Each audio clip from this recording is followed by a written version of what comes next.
Welcome to the madness of March. Welcome to covers.com and welcome to our prep for the NCAA tournament, which is going to be tipping off first four Tuesday, Wednesday, and then we get into the big dance Thursday and Friday, Saturday and Sunday. It's going to be a fantastic week of basketball. I'm cover senior betting analyst Jason Logan. With me, of course, is going to be our trio of college hoop heads to get you through March Madness. We got Douglas Farmer, and we got Rohit Ponnaiya as well, too. Doug, kick us off here. Jump into your region. You are the Midwest region. Our assignment editor was very foresightful, very thought conscious, gave me the Midwest a week ago, knowing a week ago that Houston would be in the Midwest, and Houston is my national title pick. It could not have worked out better. I'll lay that out right out of the gates because that's how strongly I believe in the Cougars this year to finally get it done for Kelvin Sampson. All right, why don't you break it all down? Give us anyone that can threaten Houston at all, is that the favorite for that? It is a counterintuitive thought that my answer to that is immediately the number 8 seed. Houston got a great region, except there's a bit of a short straw in facing Gonzaga as the 8 seed. When you look at the futures odds, Gonzaga has the 10th shortest odds, yet they're an 8 seed. When you look at Ken Pomeroy, Gonzaga is the number 9 team in the country, yet they're an 8 seed. So if there's anybody for Houston to worry about in the Midwest region, it's that weekend matchup against Gonzaga. And yes, I'm willing to assume Gonzaga gets by Georgia, currently favored by 3 buckets. To me, that's the biggest risk for Houston. After that, I mean, you're going to hear a lot of SEC shade out of me, and some of that right there is me doubting Tennessee. All right, and speaking of the SEC, a guy that has loved the SEC all year is Rohit Ponnaiya. And Rohit, you are on the East region, correct? I am, yeah. I mean, all right, it's number 1 Duke, but can anyone put a threat in the Blue Devils? Yeah, I mean, honestly, I don't really think so. I think it's one of the chalkier regions out there. I was kind of looking at all the teams that are also in the top 4 seeds in that region, and I think all of them are pretty flawed. I think there's significant reasons that Duke should be able to kind of roll through all of them. You look at Arizona, they don't hit 3-pointers. They have a pretty bad bench. So, once you're coming to 2 games that are, 2 games in 3 days down the run of this tournament, they can really tire. Wisconsin doesn't really have much athleticism. And then Alabama, of course, we know they want to run and gun with everyone, but they're not exactly resilient when it comes to their defense. And if they fall behind, they can get in trouble. So I think Duke's the most well-rounded team. And I think as long as Cooper Flagg is good to go, they roll. Yeah, that's the big one to watch there is if he's healthy and how much he's going to be playing early on. I'm on the West region. I guess Mook said because I'm a Lakers fan, so I'm up watching West Coast game. I guess that was the I don't know where you got this logic. But I would tell you Florida is the favorite, but I am a little surprised to see them as the odds-on favorite because I look at this and I think like this is kind of the group of death. You have a lot of really capable teams here, and we look at the odds behind Florida. I mean, Florida definitely checks the boxes. Right? Momentum. They just coming off that SEC tournament win, exceptional backcourt. They do a lot of the things right.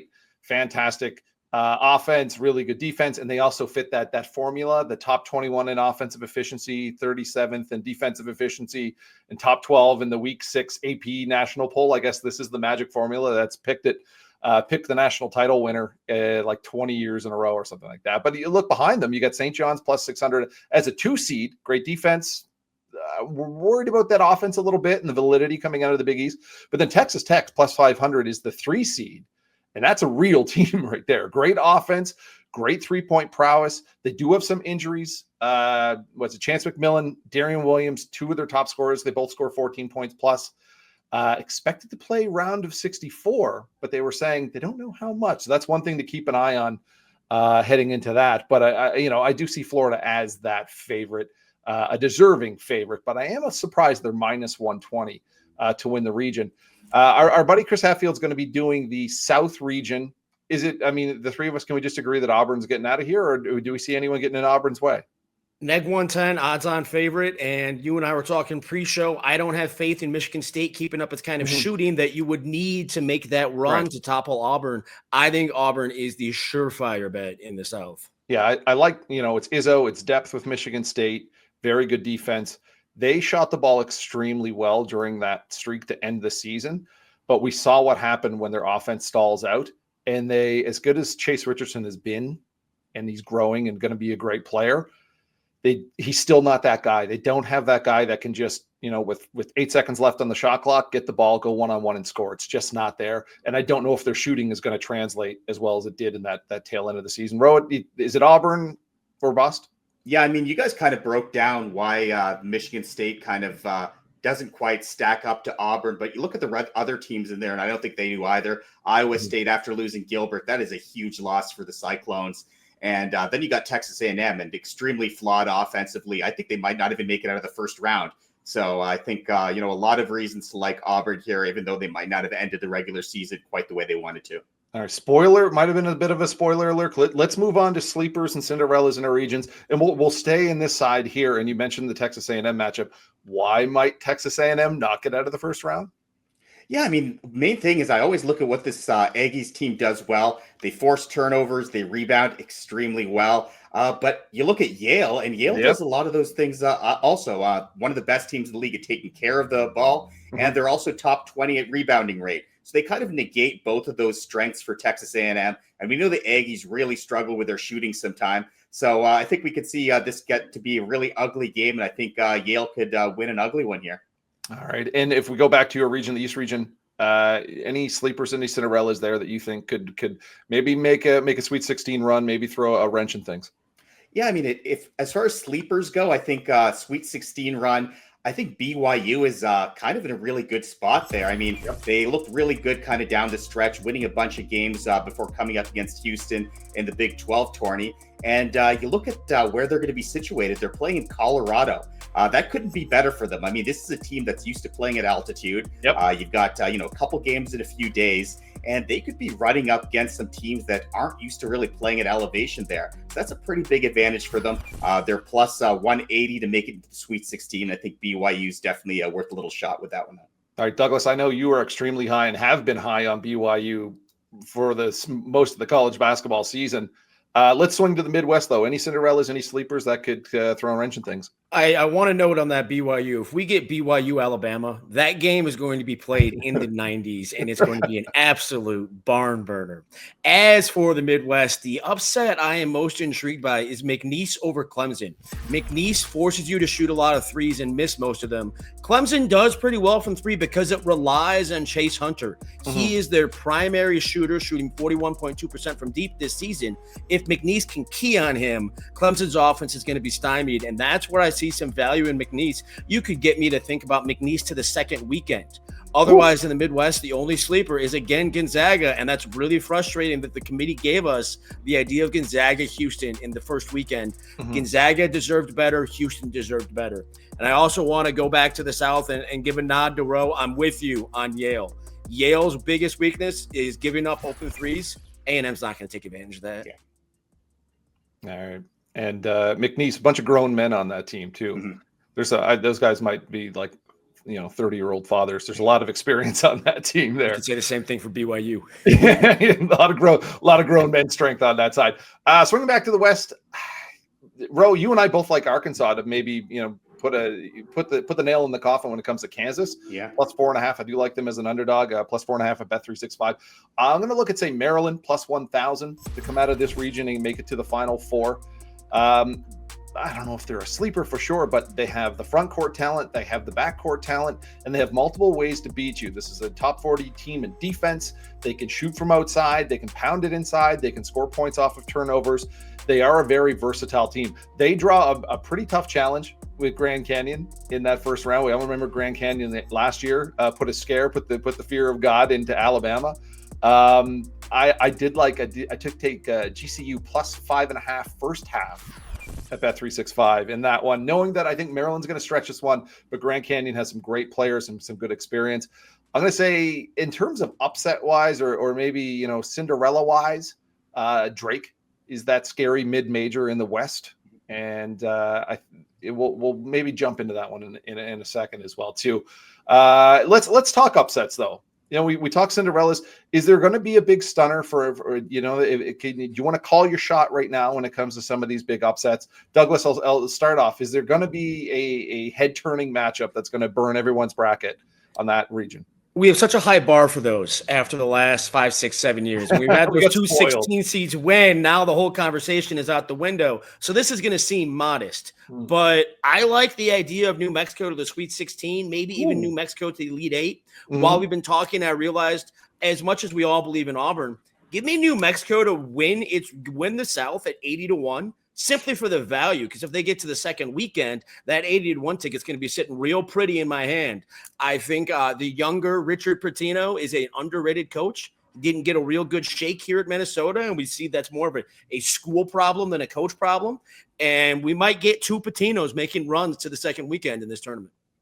All right, let's go to the East. Ro, is there going to be a round of 64 upset that will turn heads? Any we were talking about this. Is it high seed or low seed? So if you're a 12, are you a low seed or are you a high seed? It's tough with the they draw a high seed, they draw a low seed. Any bigger seed in terms of number going to pull off an upset here around of 64? Yeah, I mean, my bracket is looking pretty chalky, and I'll kind of preface this by saying that one of my first bets was Oregon at minus 5.5 up to minus 6.5 now. Main reason I did that was I do think the first round is really tough travel spot for Liberty, who's flying over from Virginia all the way to Seattle. That's right. I'm in the East region, but there's games in Seattle. Yeah. And, it's a pretty short trip for Oregon there. So that's part of the reason I liked Oregon to cover the spread as a favorite. But if they don't cover that number, I really think Liberty could end up pulling off the upset. And then I think the Flames could pull off the upset in the second round as well. Big reason, of course, 3-pointers. I mean, we know that just about every team in the country now is shooting threes at a crazy clip. The Flames are one of the best 3-point shooting teams in the country, one of the best teams in the country at defending the three. So if they catch fire from deep, they can really knock anyone off. So I wouldn't be surprised if they beat Oregon. If they beat Oregon, I could certainly see them making it to the Sweet 16 before someone kinds of takes them out. I'm not counting out Akron as well too against that matchup in Arizona. That's going to be a fun one. They can both get up and down. One of my first wagers was the over 166.5 on that game. They both want to play with a lot of pace. Douglas and Roe, let's attack the South. Let's any ones there we see. We singled out Yale. I think the big one on everyone's mind for the South is Michigan and UC San Diego. And the big thing with Michigan is that they're going to be big and bad on the boards. But UC San Diego, I think this is a game where they want to trade out threes for twos. Michigan, not necessarily a great 3-point defense. And UC San Diego is very active. They run a lot of screens. They run a lot of pick and roll. They run a lot of get a lot of ISO sets off of there. I think they're going to draw some of those bigger players away from Michigan. The biggest thing when it comes to beating the Wolverines in this game, at least for UC San Diego, is like it's going to be a box out drill. It's the hamburger drill. You got to keep everyone off the boards and not give them any second chances. I think that's where UC San Diego can do this. If they can hit their threes and keep them off the boards, this is going to be a close one. And it seems to be everyone's favorite upset pick. It was the one I kind of circled last night, UC San Diego over Michigan as that classic 12 versus 5. You guys buying into that at all? Sure, if you insist, but I'm going to push back on you saying everybody's upset pick, because Ro and I are sitting here looking at the opposite side of that same quad, taking Yale over A&M. We might end up with Yale San Diego in the second round, making the South Regional real interesting. Yeah, and I will say too, it's a bit of a letdown spot for Michigan because they play Sunday, and then you've got to travel, and they didn't catch any breaks. Being the Big Ten champ, you get a 5 seed, which I thought was kind of a slap in the face, and then they got to play the Thursday. So it's very little time to prep for a very tricky team.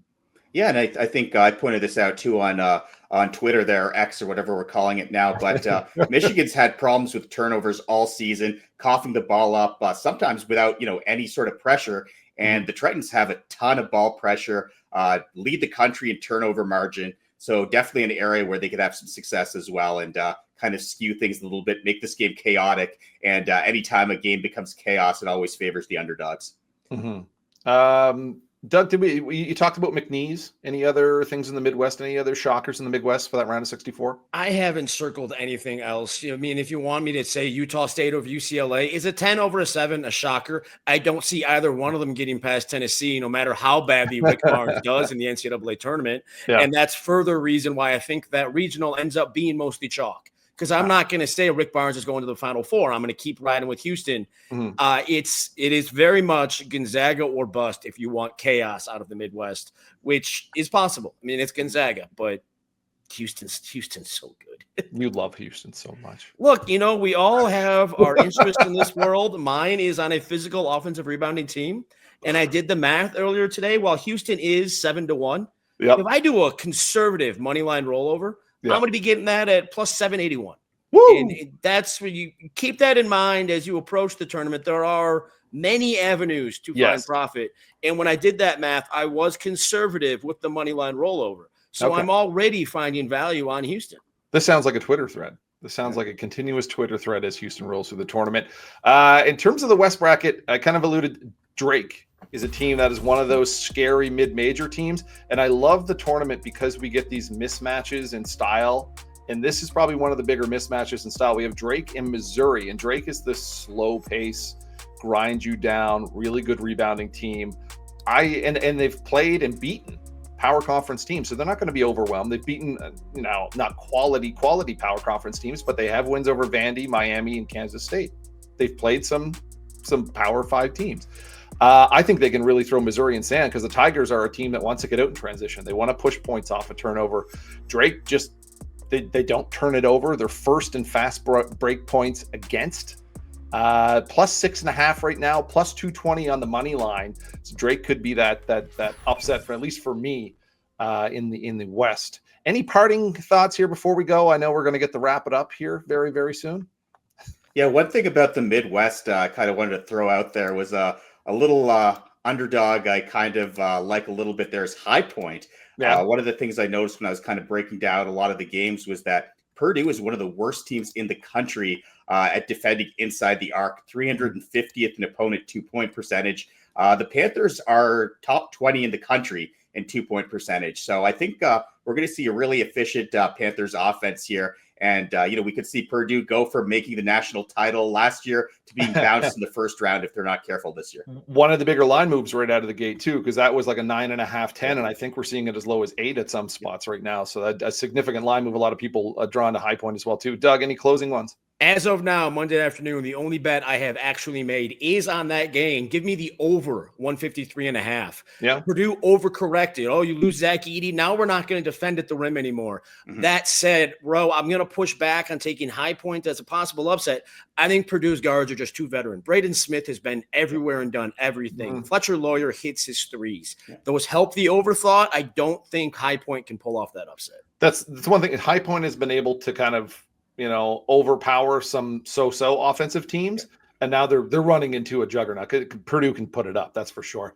All right, fellas, that is it for Cover's First Glance, an overview of the March Madness bracket here for 2025. Make sure you're following everything at Covers on X. Make sure you're following Douglas and Ro and myself as we'll be digging into these brackets and the regions throughout the month of March. Good luck.